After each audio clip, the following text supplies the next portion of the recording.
በስተመጨረሻም ጽጌረዳ ለሰርግ እንድትዘጋጅ ዮሐንስ ይነግራታል። ለእኔ አግብተሽኝ እኔን እንኳ ሁነሽ ወልደሽልኝ ልብናትሽንም እየረዳሽ መቀጠል ትችያለሽ በማለት ነበር የጠየቃት። በፈጠረህ እባክህ ተወኝ ስትል ተማጽነዋል። አልችልም፣ አንቺን መተው አልችልም ጽጌረዳ እስኪ አላት። አፈቅርሻለሁ እኮ።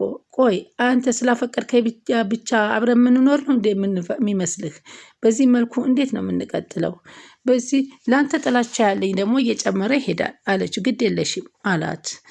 አሁን እኔ ልትወጂ ለአንቺ ደግሞ ከኔ የተሻለ ሰው ከየትም አታገኝም በማለት ቃል ገባልሻለሁ ይላታል። እባክህ እኔ አንተን አላፈቅርህም፣ እኔ በፍጹም ለአንተ ሊሆን አልችልም፣ እኔ ተንገላትቼ መኖር አልፈልግም ከአንተ ጋር እባክህ ይቅርታ አድርግልኝ በማለት ተጎንብሳ ብትንበረከክለትም እየነገርኩሽ ነው እንደ ጽጌረዳ አልችልም አልኩሽ እኮ እኔንም መረዳት አለብሽ። ዮናስ በእናትህ እያለ ተጎንብሳ ብትማጸነውን በፍጹም ሊቀይር ሀሳቡን እንደማይችል ሲነግራት ጽጌረዳ ዝቅዝቅ ብላ ታለቅሳለች። እንግዲህ ሄቨን እናቷ ተደብቃ ከነቢዩ ጋር ያደረገችውን ነገር በሙሉ አዳምጣ ስለነበረ እንድትነግራት ጠይቃታለች። ሁሉንም ነገር ያወራሽውን ስለተሰማሁት ንገሪኝ በማለት ስትጠይቃት፣ አዎ ነቢዩን ወይን አጠጥቼ አስክሬ መድኃኒት ጨምሬ አብሬው እንዲተኛ አድርጌያለሁ፣ ግን ምንም የተፈጠረ ነገር የለም። እሱን ለማሳመን ያደረግኩት ነገር ነው። እንዴት ማለት በማለት ትጠይቃታለች። እማዬ እኔ በጣም ግልጽ ነኝ፣ ይህን ጋብቻ እንደምትፈልገው አውቃለሁኝ አለቻት። እና በዚህ መንገድ ነው እንደ የምፈልገው አለቻት። ነቢዩ የሰው ሲሆን ማየት አልፈልግም። ስለዚህ ይህንን ነገር ደግሞ ያደረግኩት ነገ አንድ ነገር እምቢ ቢለኝ እንኳን ነቢዩን እሱን ምንም ነገር አላደረግኩትም፣ ግን ነቢዩና እኔ መካከል ምንም አልተፈጠረም። እሱን ግን እኔ ያን እንዲያስብ ነው ያደረግኩት። በመካከላችን ምንም እንዳልተፈጠረ ተረጂ እና እኮ እንዴት አለቻት። በእርግጥ እማዬ አለች፣ አንድ ደስ የማይል ነገር አድርጌያለሁ። ወይኔ ጉዴ ፍቅርተ አንድ ነገር እንዳለ ውስጤ ነግሮኛል። ምን ነግሮኝ ምንድን ያደረግሽው በማለት ታፋጠጣታለች። እማዬ አንቺ እንዳሰብሽ እኮ አይደለም። ታዲያ እንዴት ነው አለች። ለነቢዩ መጠጥ ውስጥ መድኃኒት ጨምሬ ሰጥቼዋለሁ ስትል እናት ትደነግጣለች። መድኃኒቱ በቀላሉ የሚገኝ አይደለም አለች። ድካም እንዲሰማና ጧት ሲነሳ ደግሞ ማታ የተፈጠረውን ነገር እንዲረሳ የሚያደርግ ነው እና መድኃኒቱ እንዲወስዱት አድርጌ አብረን እንዲያደርን አድርጌ ነግሬዋለሁ አለቻት። በቃ ሄቨን አለች፣ ይህ ጋብቻ ከአንቺ በላይ ነው ይፈልገዋል፣ ግን በዚህ አይነት ነገር አይደለም አልኳት። የአንቺን ክብር የሚነካ ነገር ግን አልፈልግም አለች። ክብሬን እኮ የሚነካ ነገር አላደረግኩም አለች። ግን ምናልባት በመሀላችን አንድ ችግር ቢፈጠር አርግዣለሁ እንዲለው ነው አለቻት። እንዴት ነው አርግዣለሁ የምትይው? ጤነኛ አይደለሽም? ነገ ሲያገባሽ ክብረ ንጽህናሽ ላይ ሲያገኝሽ እንዴት ነው የምትዋሺው? ልጅ በጭቃ ይጠፈጠፋል እንዴ አለቻት። ከተግባባን በኋላ አንድ ችግር ቢፈጠር ብዬ እንዲያገባኝ ነው አስገድጄ የማደርገው በማለት ትነግራታለች። በዚህም በጣም ምን እያልሽ እንደሆነ እኔ ግራ ገባኝ አለች እናት። እንግዲህ አቶ መስፍኔም እንግዲህ ከሰራተኛይቱ ከኪችን ቁጭ ብላ የቃመች ጫት እንግዲህ ሲያገኟት እሳቸው ሲጣሩ ስላልሰማቻቸው ተደናግጠው ቀጥ ብለው ወደ ኪችን ነበር የሄዱት። ምንድን ነው ምን እያደረግሽ ነው ሲያታ የተራረፈ ምግብ እያላመጥኩ ነው። ጉንጭሽ እንደሱ የተነፋው አሏት። እሺ ሰንደሉና ሎዙስ ምን ይሰራል እዚህ ቤት ውስጥ አሏት። ያው ሴት ልጅ በኛ በባህላችን ስራ ስትከለላት ቡና ፍልታ ጭስ ታጨሳለች። በመኮንን በኩል ስለመጣች ነው እንጂ እኔ ቀልቤ አልወደድሽም ሲሉ አቶ መስፍን ይናገሩ። ምን ነው ጋሼ ምን አጠፋሁ አለቻቸው። ይህን አደረግሽ አላደረግሽ የሚለውን ነገር አልናገርም፣ ብቻ እንደዚሁ ቀልቤ አልወደደሽም። ምናልባት ኮከባችን አልገጠም ይሆናል ጋሼ አለቻቸው። አዎ አሉ። ግን ይኸውልሽ አንድ ነገር ላስጠነቅቅሽ እፈልጋለሁ አሏት። ሀዬ ምንድን ነው ንገሩኝ አለች። ይኸውልሽ እኔ እንደዚህ የሚንቀለቀልና ፈጠን የሚል ሰው አልወድም፣ በተለይ በሴት ሲሆን ያስጠላኛል። ተረጋግተሽ ስራሽን ሰከን ብለሽ ምሳሌ ከሆነ እንግባባለን አሏት። ሀዬ ጋሼ እርስዎ እንዳሉኝ ያደርጋለሁ በማለት ትናገራለች። ቀልበሽን አልወደደኝም ማለት ደግሞ እንዲህ ስለምታደርጊው ነገር ስላልተመቸኝ ነው። ሀየ ችግር የለው እያለች እንግዲህ ሰራተኛዋም አቶ መስፍንን ትናገር። ለማንኛውም ድካም ተሰምቶኛል፣ ትንሽ ማረፍ እፈልጋለሁ፣ የሚቀመስ ነገር ካለ እሺ ክፍሌ ውስጥ አምጪልኝ በማለት ይነግሯታል። እሷም እንግዲህ ውበቷን ተቆነጃጅታ ለባብሳ እንግዲህ ትንሽ ሰውነቷን የሚያሳይ ነገር አድርጋ ለብሳ ምግቡን ይዛላቸው ወደ ምኝታ ቤት ይዛላቸው ስትሄድ ደነገጡ። ኪችን ላይ ያዩት ሴትዮ አልመስላቸው እስከ ማለት ድረስ ተመለከቷት። መኮንንና እንግዲህ ነብዩ አሞኛል ብሎ ወደ ሐኪም ቤት ሊሄድ እባክህ ሕክምና ወሰድና አሳየው ምን ሆኖ ነው ሰሞኑን እየታመመ ነው ነብዩ በማለት አቶ መስፍን የሚነግሩታል። እሱም እሺ ብሎ መኮንን ነብዩን ይዞ ወደ ሆስፒታል ይሄዳል። ሰላም ወደ ቻናላችን ተከታታዮች ሰላማችሁ በያላችሁበት ይብዛል። ቻናላችን አዲስ የሆናችሁ ሰብስክራይብ፣ ላይክ፣ ሸር እያደረጋችሁ አበረታቱን። ጽጌረዳ ቀጣይ ፓርቲ ይዘን መጥተናል። የምታበረታቱን ከልብ እናመሰግናለን።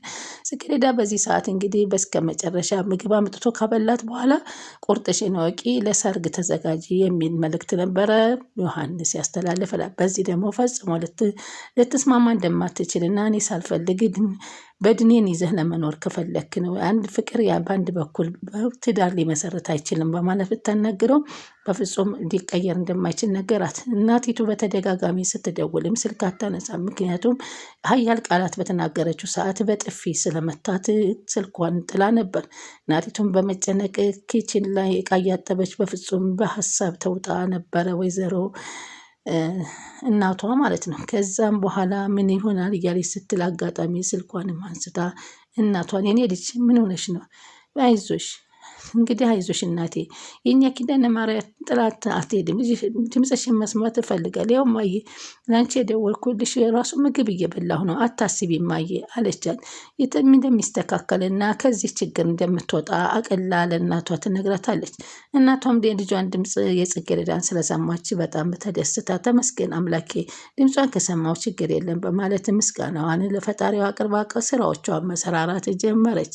ከዛም በኋላ እሷም ምግቡን እየበላች ግን ጽጌረዳ መቼም መብላት አይቀርምና ማስታወስ ጀመረች።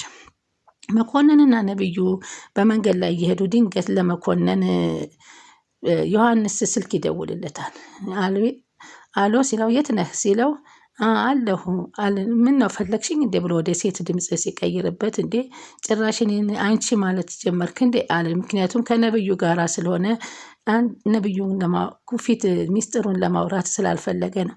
አስቸኳይ ነው ፈልግሃለሁ ና ቶሎ ካለህበት ፈጠን ብለና በማለት መልእክቱን ያስተላልፍለታል። ጓደኛዬን ሆስፒታል ላደርስ ነበረ እና ከዛ በኋላ ደውልልሽ ይኸውልህ ከ30 ደቂቃ በኋላ እለፍና ሐኪም ቤቱ የምትወስደው ጓደኛው አንተን ያስታምመሃል አለው። ሰምተኸኛል በማለት ሲለው እሺ በማለት ማን ነው ብሎ አሁንም ነብዩ ሲጠይቀው አይ የሆነች ለካ አልነገርኩም ነባ አለው። ግቢ ውስጥ የተዋወቅኳት ልጅ ናት ሲል ሸወደው። መታወቅም ታዲያ መደባበቅ ምን አስፈለገው? ይሄ ጠፋል እንዴ?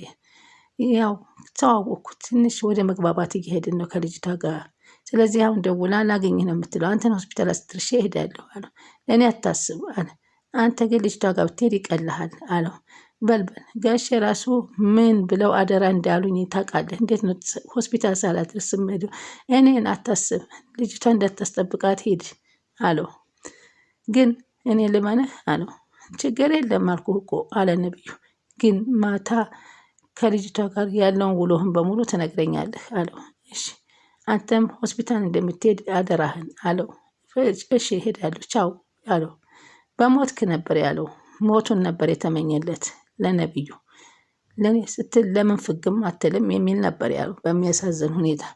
እሱም እሺ ብሎ ተመልሶ ወደ ዮሐንስ ሲሄድ ዮሐንስም እንዴት ሴት ታናግረኛለህ በማለት ነገሮችን አክሮበታል። ሄቨን ደግሞ ከሽንት ቤት ከክፍሏ ውስጥ ሆና ነፍሷን በመስታወት እያየች መልኳን እንግዲህ ይህን ያደርግሃለሁ መቼም እንደ ሰው ሆነህ እንዲህ አልፈልግም እያለች እንግዲህ ምኞቷን በጽሁፍን ማቅረብም እየሞከረች የራሷንም አንተ አታምነኝም እኔ እያለች ብቻዋን ማውራት ጀምራ ነበር። ሆኖም ግን በዚህን ጊዜ ደግሞ ጽጌረዳ በፍጹም ጭንቀት ውስጥ ነበረች። እምነት ይህንን ነገር አስታውሳለሁ አለች ደግሞ ሄቨን በጽሁፍ እየጻፈች በዴሊ ላይ ለማስፈር ያሰበችውን ነገር ልታሰፈር ብትልም ራሷ መቆጣጠር ስላቃታት ሄቨን ያው እኔው ነው የሚሆነው ከኔ ውጭ ለማንም አይሆንም ሌላ አሉ አቶ መስፍኔ ምግብ አድርሳላቸው ከመሄድሽ በፊት አንድ ነገር እንነጋገር አሏት። ምን ነው ጋሼ ምን ጎደለ አለች። አይ ምንም አልጎደለም አሉ። ይኸውልሽ እኔ ትንሽ ነገር ያናደኛል። ቅድም ባየሁት ነገር ሙዚቃ ከፍተሽ ስጣራ ስላሰማሽኝ ነው እኮ የተናደድኩሽ አሏት። ኧረ ችግር የለውም ጋሼ አለች። ያው እዚህ ቤት ውስጥ የማትፈልጉትን ነገር ማድረግ የለብኝም አውቄ ማድረግ የለብኝም ልክ ነዎት አልተሳሳቱም አለች። እኔም እኮ በጣም አበዛሁት፣ ለዛ ነው ይቅርታ የጠየኩሽ አሏት። አየ ጋሼ በእውነት አልተቀየምኩም አለቻቸው። እሳቸውም ሌላው ደግሞ እኔ ጠይቅሻለሁ እያልኩ አንቺና መኮንን የት ነው የምትተዋወቁት? እዛው ሀገራችሁ ነው? አዎ አለች። እኔና መኮንን የአንድ ሀገር ሰው ነን ብላ ቁጭ አለ። እንግዲህ ጎንደር እሱ የጎንደር ልጅ እንደሆነ ነበር የሰማነው፣ እሷ ደግሞ የሀረር ልጅ ብላ መታለች። ግን አቶ መስፍንም ይሄንን ነገር እሷን ሲያዋት ስለወደዷት በፍቅሯ ተጠምደው ጥያቄውን እንኳ ትክክል አልሰሟትም። ትምህርቴን ስማር ነበር ስላልሆነልኝ አቋረጥኩ። የሚያስተምር ቤተሰብ የለሽም እንዴ? ቤተሰብማ አለ አለች። ግን ትምህርቴን አቋርጬ ትዳር እንዴት ስለፈለጉ እኔ በዛ ምክንያት ነው። ከዚህ በኋላ ድሬዳዋ፣ ሀረር እያልኩ ስራ መስራት ጀመርኩ አለቻቸው። ቤተሰቦችሽ ጥሩ ትምህርትሽን አቋርጠሽ ባል እንድታገቢ ስለገፋፉሽ ነው ትተሽ የቤት ሰራተኛ መሆን የቻልሽው? አዎ እንደዛ ነገር ነው አለቻቸው። ለማንኛውም ሌላ አሉ፣ እኔ መስፍን ቤቴም በድርጅቴ የሚሰራ ሰራተኛ አስቀይሜ አላቅም አሏት። አንቺም ብትሆኚ ጸባይሽን አስተካክለሽ ጥሩ ሰው ሆነሽ ከኔ ጋር መቀጠል ትችያለሽ። በእውነት በጋሼ በጣም ነው የማመሰግነዎት በማለት ይህ ምን ምስጋና አያስፈልገውም አሉ።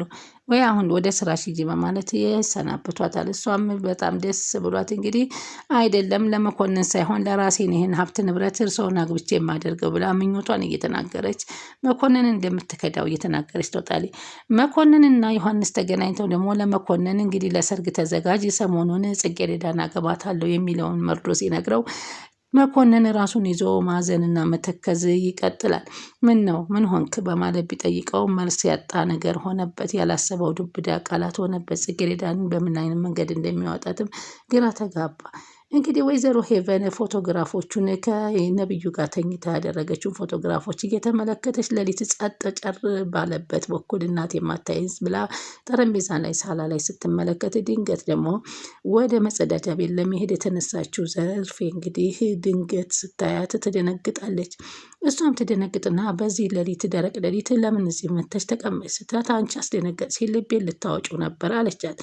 አይ እኔ እኮ ምን ሆነሽ ነው ብዬ ነው በማለት ዘርፌም ትደነግጥና ፎቶግራፎቹን ግን በቅርብ ርቀት ስላየቻቸው በጣም ደነገጠችና እንዴ ከክፍልሽ ሆነሽ ታዲያ ለምን አትቀመጭም በዚህ ምሽት እዚህ ያደረግሽው አለቻት። ዘርፌ አሁን ነብዩ ጋር የተኛችውን ፎቶግራፍ በቅርብ ርቀት የሄቨንን አይታባታለች። በጣም ተደናገጠች። ከመደንገጥም የተነሳ ዘርፌ ወደ መጸዳጃ ቤት ሄዳ በአፍንጫዋ ደም ይዘንብ ገባ።